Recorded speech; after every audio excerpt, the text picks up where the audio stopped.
Okay, the next subject I'm going to very briefly sample is managing people. How on earth can you address this in only 10 minutes? Well, I'm just going to pick out some main points that I think might be useful. First of all, what is the point of a manager? Or are they a leader? I think manager and leader overlap. There are differences.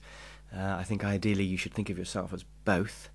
Maybe have the efficiency of a manager, but also the motivation and vision of a leader. Whatever you want to call yourself, I think you need to have three things. I think you need to have some sort of vision of where your department or company is going, and you need to communicate that to your team, some sort of vision, and that comes from you. Second thing is to look at the systems. I think it's a manager's job to look at how something works, how can it be improved, how can we run it better, how does it all fit together. Only the manager has the overview to do that. You can't expect the individuals to do that. And I think the third thing is the people side, to make sure you've got the right people, that they're motivated, they know what they're doing, they're happy, they've got support, and all of that. So vision, systems and people, that's what managers are for. And I'm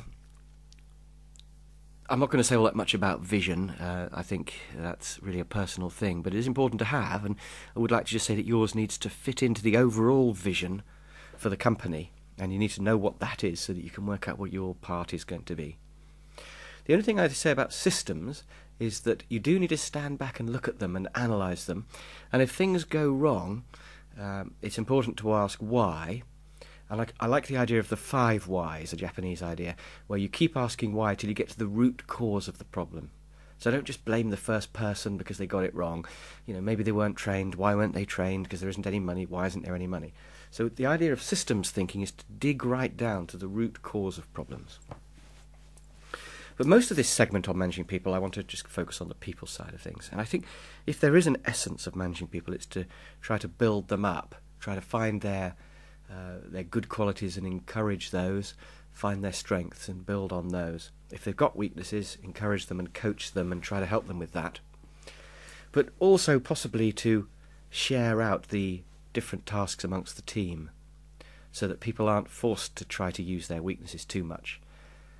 If there's somebody who's good at a particular thing, give most of that work to them. So there is the idea of the management potato of growing people's performance and focusing on the good bits. And if there is a bad bit, don't punish them for it, but just make sure that they know what they did so they're okay for next time. But there's also this idea of having a mixture of types in a team. Balbin's the leading theory, and he basically says that you need all the types. You need the pushy shaper type, you need the caring team worker, you need the completer finisher, you need the chairman to pull people together, and those other types. So you do need all types in a team, and the important idea there is that nobody's perfect, but a team can be. So don't worry about trying to make each person perfect, and don't try to make everybody similar to you. The point is that the people who you work most effectively with are probably going to be different to you. The person who you find most annoying is actually probably your ideal working partner. It's a weird idea, isn't it? The next thing I want to say about management and leadership is that he who communicates leads, or she, of course. And the point of this is to say that you do need to somehow be there, communicating and doing things. Partly management by wandering about. You should spend at least half an hour every day just going around seeing what people are doing, talking to them, finding out how people feel, putting your vision across, that sort of thing. But you also should have a weekly meeting, probably about half an hour at the most, where everybody talks about what they're doing and you find out what everybody's up to. But also it's a chance for you to put some information in to show that you do know where the ship is going. You should always try to bring some new information to that meeting. Another advantage of the weekly meeting is it will make them feel like a team. You always hear the argument, oh yeah, we're in an open plan office anyway, we don't need to have a meeting. But you do. You need to all sit separately and have a good conversation about who's doing what, so you all feel like you're a team going in the same direction. A couple of other motivation ideas. Everyone should have ownership of something. Everyone should be able to say, that bit's mine. And that may require some creative thinking on your part of how to divide things up. If you've got somebody who's not incredibly capable, you've got to give them ownership of perhaps something quite small and easy. Everyone should have something that's theirs.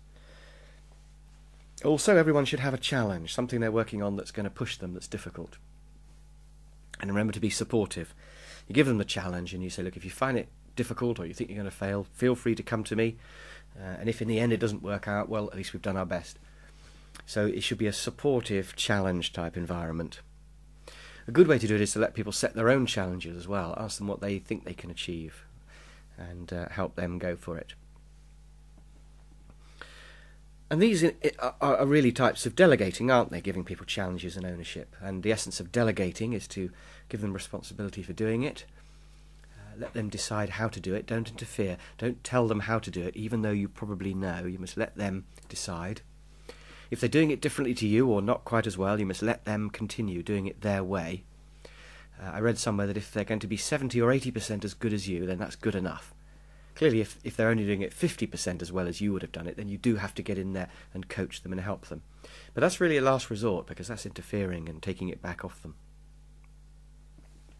So the essence of delegating is to monitor what they're doing, support them if necessary, but to try not to interfere. Right, I think that's all I'm going to say about managing people.